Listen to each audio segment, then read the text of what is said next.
America's workforce. Its strength is our nation's success. Join I Build America podcast as we explore innovative solutions and inspiring stories from leaders and workers shaping America. Discover actionable insights to build a motivated workforce. I build America. Hello, my name is Lorraine Lane. Welcome to another episode of I Build America podcast, where we highlight the people, places, and organizations that are supporting workforce development.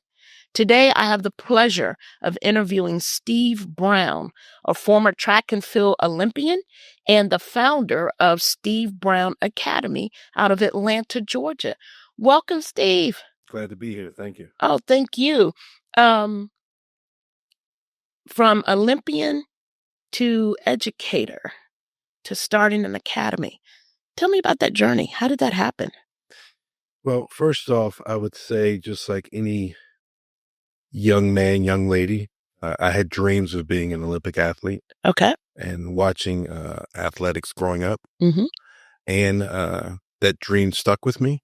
But in our household, education was first. Yeah. And so in order for us to participate, I had to be performing well in the classroom. Oh, yeah. And at the time, I was I didn't see what was so important about that. Yeah.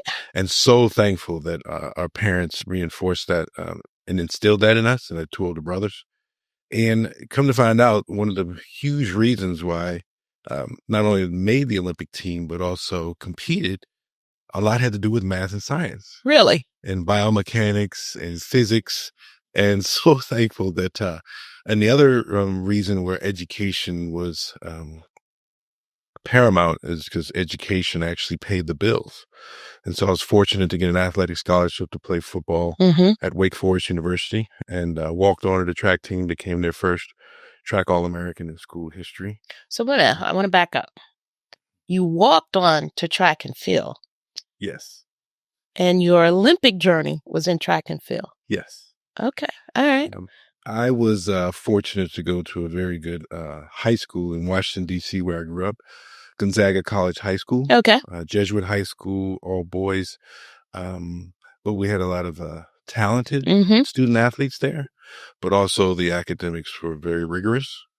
I also, again, had aspirations of being an Olympian, as I mentioned, Right. but was offered a football scholarship. Okay. And at the time, I wanted to take the opportunity that was in front of me. And then personally, I wanted to make all those pay who didn't look at me at track and field. But honestly speaking, for those who are out there, because part of what the Steve Brown Academy does is educate families of student athletes. My performances at the time were not strong enough that would render an athletic scholarship or an opportunity in track and field on the collegiate level. Okay. So I took the opportunity to play football, and also one of my math teachers before I left suggested that I major in math. And I said, there's no way I'm a major in math. I'm not that smart. You got to love those Jesuits. Gotta love it. And so thankful for his recommendation, because my entire life, except 2 years when I worked as a sales trader with Wachovia Securities in Baltimore, I've always been in education, either as a student or a teacher. So the moral to that story is, which is also in my book, I have a book coming out in about a week. We're going to give that plug at the end. Yeah. But people see things in you and us that we don't see in ourselves. Absolutely. And thankfully, those were suggestions that were given to me. So I've walked on the track team because those were aspirations of mine. And then when I graduated, tried out with the Chicago Bears as a free agent. Okay. And, played a few preseason games there, and went to Canada and played with the Hamilton Tiger Cats as a receiver. But when I returned, not sure if folks are familiar, the Canadian football season ends in the early fall. Okay. I needed a job.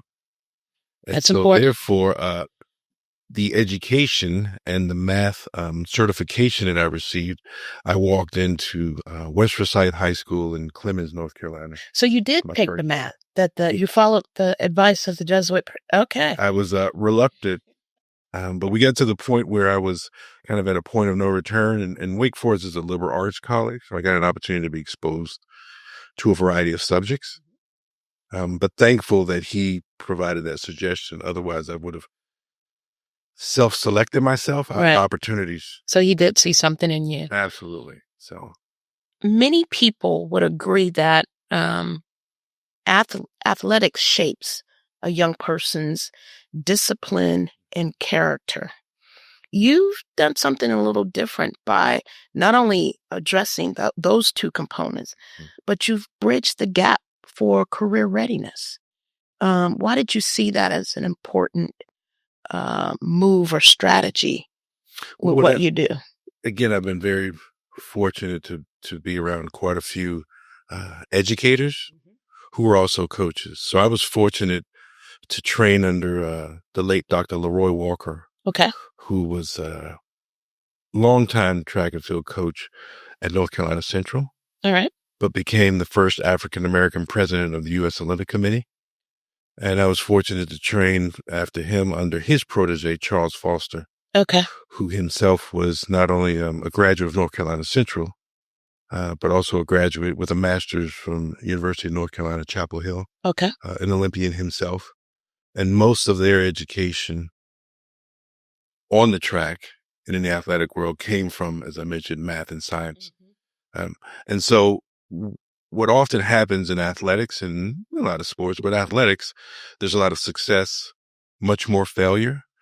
And one of the, that led to my session here, talking about how failure is data. I saw that title. Expound on that a little bit. Failure as data, and what do we learn from that? Well, again, it's what we choose to get out of it. But for us in an athletic world, usually there's immediate, for lack of a better term, immediate correction. Okay. On the field, but oftentimes when you're studying film and you're studying your opponent, that information allows you to adjust your training. Okay. And more efficient. True. We have to do quite a bit of introspection and understanding what our strengths are and where our areas of development are, not only as an athlete. And that also dictates how we, there's usually an ideal way to train in order to, or should I say an ideal way to compete. Okay. And an ideal race to run. And so what we're trying to do is take what mom and pop put together, science and data, to reach that ideal as close as possible. Well, that's a natural segue into the workforce. That's right. So that idea of, okay, what are your strengths? What are your areas of development? What are your interests? What fields are going to be best for you to be successful? And so how that information, because sometimes we're told that we can do anything that we want. And I always say you can do anything you want to a point. Right. As I walked in the door today, you said I was tall, but there's no way I'm going to be Steph Curry or LeBron James. I don't have that skill set. And knowing that is okay. Right. And having that failure also dictated. J. Cole has a line that, you've come a long way. But you've gone the wrong way. Yeah. I love so it. Streamline your direction, your focus, based on, okay, what am I good at? What am I interested in? What aren't I good at? And how can I now maximize that information? I think one thing you said that is so important, that sometimes we being those of us in education, I work with the Job Corps program. I've been with Job Corps for about 30 years. We want to support that young person that says, I want to be Steph Curry, I want to be whatever, the doctor. I want to be a lawyer. I want to own my own business. And it is not, don't tell anyone that they can't do it. I think it's important what you pointed out is taking the data and the interest and determining what is it going to take? What's the formula for you to do that? And is that formula a good one for you? Are you going to be committed to that formula? So when you are working with young athletes, how do you have those kind of hard conversations that not everyone is going to make the pros? And what is your backup plan? to say it's simple. How do you have those conversations without having mom and dad chase you out the building? Another great question. I kind of mentioned it in my session here at the conference. First and foremost, there has to be trust that's built in order to have those sensitive conversations. Number one. I also need to know my athlete, my student, my coworkers, so I can meet them where they are, hopefully vice versa, but to meet them where they are, what their interests are, and having that information, having that data now dictates how I can introduce conversations like, hey, you may want to consider this, even though you thought only about that. Okay. Let's see if we can broaden your lens a little bit, and not necessarily squash their dreams and their aspirations. Right. But also it helps to understand if these are your aspirations, if these are your goals and these are your dreams, then your actions have to match that. Are you willing to do that? Right. And so oftentimes it can, again, not squash anyone's dreams, but once you understand that, once we have that discussion, then it's my job as the architect, as my coach would say, Okay. to show you what that plan looks like. And so there's an expectation that needs to be met if you want to achieve A, B, and C. Right. And so we want to make sure that if this is what you want to work for, I'm going to help you do that. But you have to meet these expectations. And when they're not, then we can have those discussions even further with data. Right. So one of the sayings that I always have, and this is, it's like the case method, copy and steal everything. Failure is not an option. Right. But it is part of the equation. It is. Right. And so it's what you do with the failure. Absolutely. What you do with that failure. So I think the biggest thing is about trust, is about communication first, as opposed to just kind of being boldly to say that. Because to be honest with you, had you looked at my performances growing up, you wouldn't have thought I would have been a 4-year starter in football, 2-time All-American, Olympian. So much of that came from A, my work ethic, B, my support system, and C, the faith that I had. So it's interesting that you kind of outline what every young person needs. Might be in a different order, that support system, be it the community, be it the family, the work ethic that you can develop, because if I've not experienced or seen good work ethic, I don't know what it looks like. And so someone has to be there to kind of model that for them. Athletes outside of sports, what are some of their biggest challenges, young athletes today, that they're dealing with? My doctoral study was on Black male high school athletes in independent schools. Okay. And how racial identity, athletic identity, and racial coping self-efficacy impacts school well-being and belonging. And a huge part of that is, first and foremost, how important is my identity? Too often, especially when we're in team sports, my identity is the name on the front of the jersey, not the back. Got it. And so sometimes that's something that we forget, not only just for young people, but adults. Another thing that's important that young folks are dealing with is the pressure to succeed and to look and present myself as that everything is okay. Oh, absolutely. Social media is really done a job.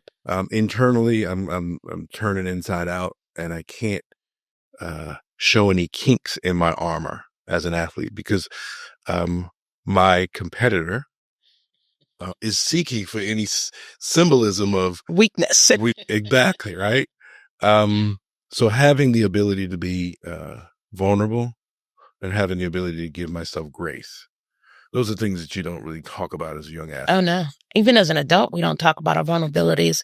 And sometimes we don't give each other grace in that, So it's things like that. And I think there are times we need to understand as the support system, family members,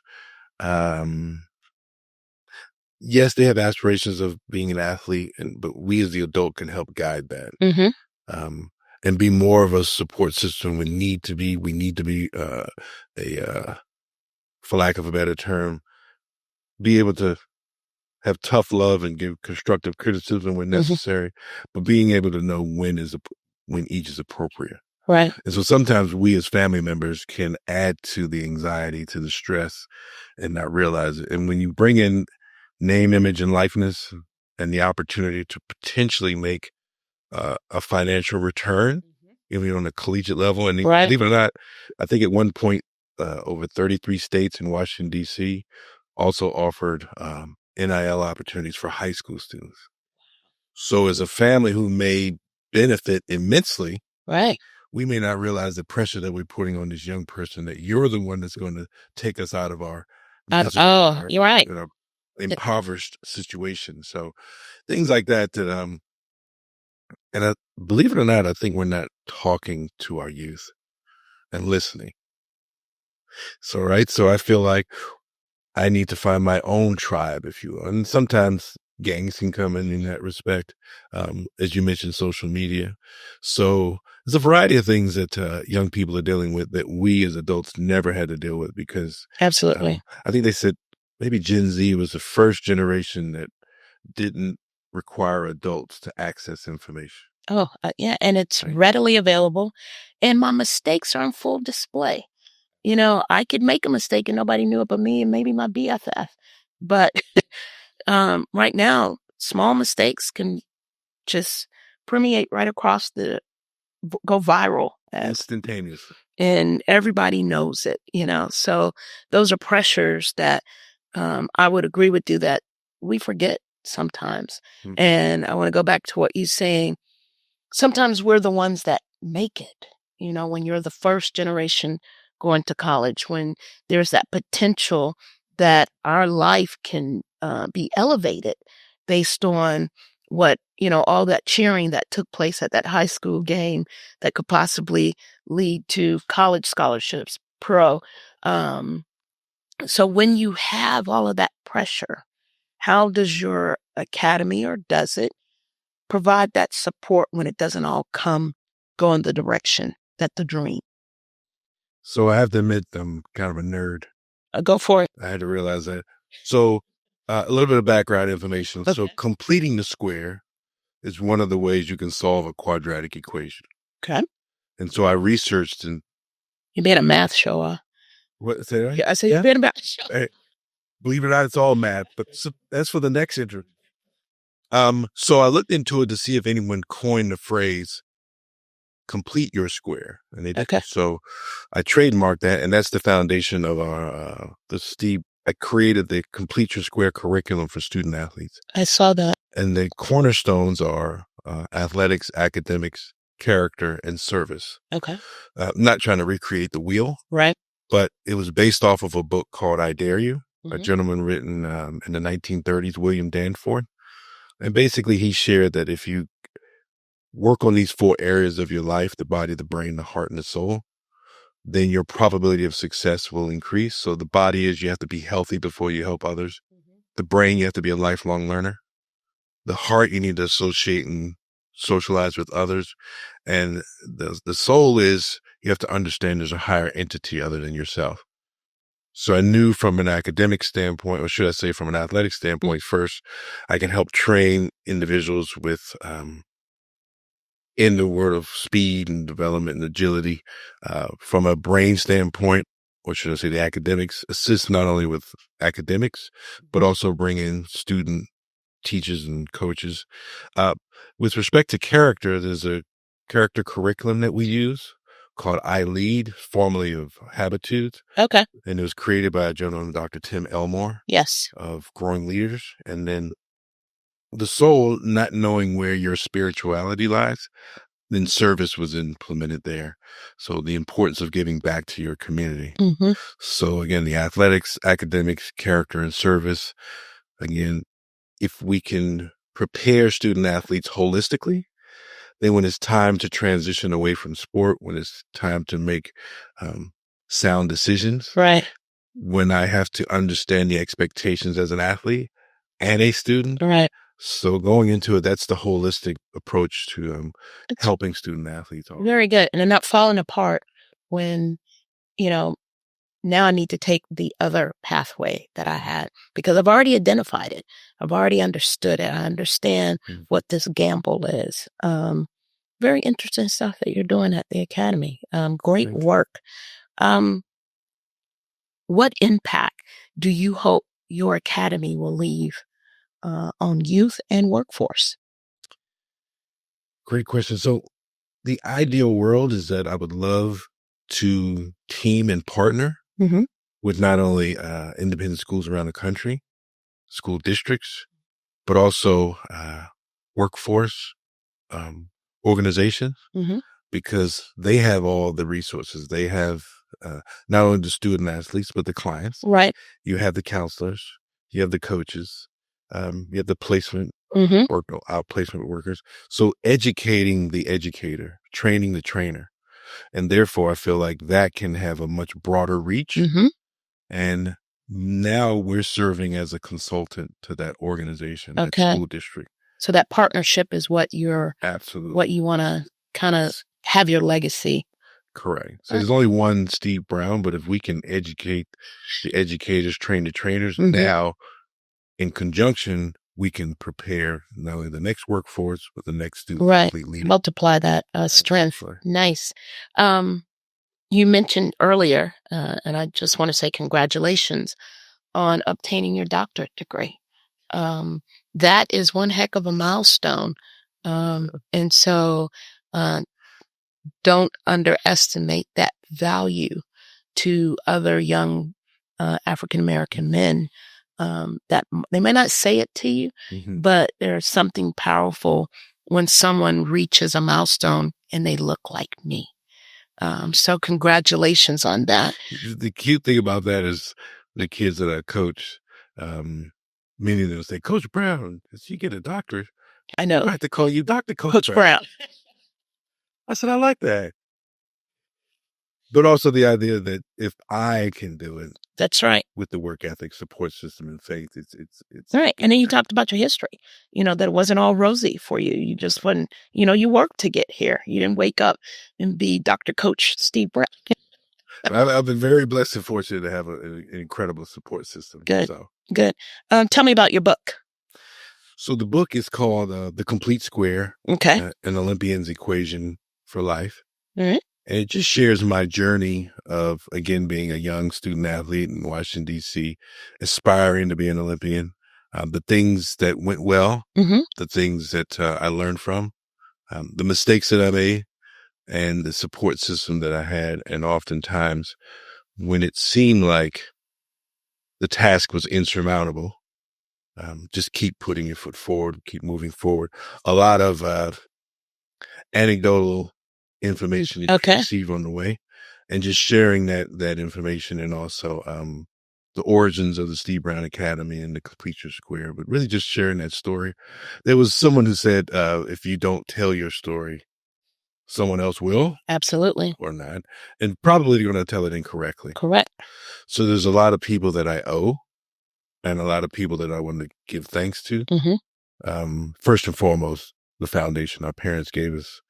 And they surrounded us with, the great thing about my upbringing is I got a chance to see the drug dealer and the doctor and everybody in between. Right. And take what I could from each that would help me to achieve my dreams. So I wanted to pay homage to that.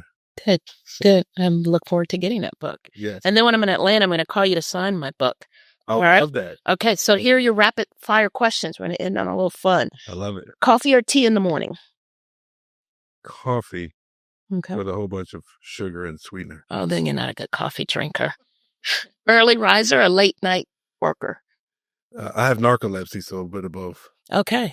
I hope you get that taken care of. It's in me. All right. And what's in your playlist that you listen to? One song in your playlist. I heard you mention J. Cole, so I was impressed. Yeah, I would say Bob Marley and quite a few of his songs. If I were to say old school hip hop, then who would you name? No. We talk about BDP and Boogie Down Productions, but I can't grow up Why? and see Yeah, you cannot not. not You have to talk give about credit. go-go. You have to give So, credit to gotta Go A Go. real old school is Trouble Funk, but we got Essence up in there and Spirits Unlimited. So yeah. And I have to give homage to Calypso music from my father in Caribbean and Parliament Funkadelic, who comes. Man, your range is wide. Your range is wide. Also. Thank I was you. going to hold on with Big Joe Tex from my mother, but you know. Yeah. I'm pretty sure my listeners are really enjoying that. I want to thank you for taking this time. It has been a pleasure. I look forward to seeing you again. And I hope that our viewers and listeners enjoyed Steve Brown from the Steve Brown Academy in Atlanta, Georgia. Thank you, sir. Thank you for the opportunity. Oh, no. Appreciate it. Thank you for listening to the I Build America podcast.